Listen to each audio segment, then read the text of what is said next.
নসিহত করবো যে ভুলেও নিজের জীবনকে বিসর্জন দিতে যাবেন।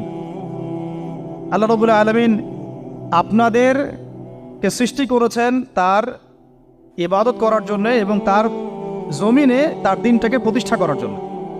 হেলায়